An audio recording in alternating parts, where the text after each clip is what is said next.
the hidden story behind a Beatles song. In a quiet house on Wimpole Street in London, a young Paul McCartney once wrote a song in a small bedroom that belonged to the family of the woman he loved. It wasn't written in a studio. It wasn't written for an album. It was written in the middle of a relationship that was slowly breaking apart. Something had changed. The woman Paul loved was spending more time away, going to the theater, building a life that no longer revolved around him. And Paul began to feel something painful. Not anger, not betrayal, but absence. He would later describe it as realizing that the person he loved was no longer really there. So he did what he always did. He turned that feeling into a song.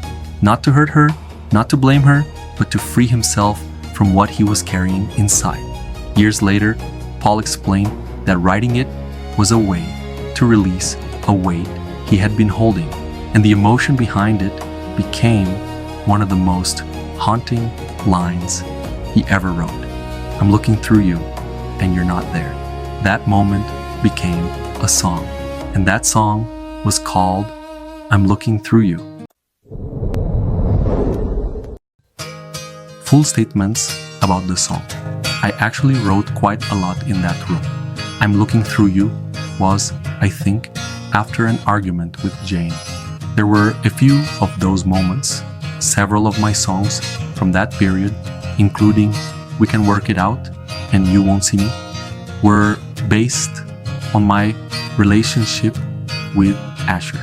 As often happens in relationships, you sometimes argue or disagree about things, and some of the songs from that time were about that. I especially remember this one because I was disillusioned with her commitment. She was going a lot to the Bristol Old Vic at that time. Let's just say the song was probably connected to that romantic episode. I was seeing through her facade and realizing things weren't quite what they seemed. I wrote about it in song form, and that helped me get rid of the emotion. I don't hold grudges, so it lifted that emotional weight off me.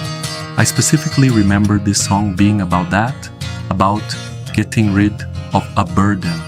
I'm looking through you, and you're not there. Paul McCartney on Jane Asher. For a long time, my whole life revolved around being single. I didn't treat women the way most people do. I always had many people around me. Even when I was in a serious relationship, my life was always very easygoing and unconventional. I knew it was selfish. That caused some arguments. Jane once left me and went to Bristol to act. I said, all right, then go. I'll find someone else. But it was devastating to be without her.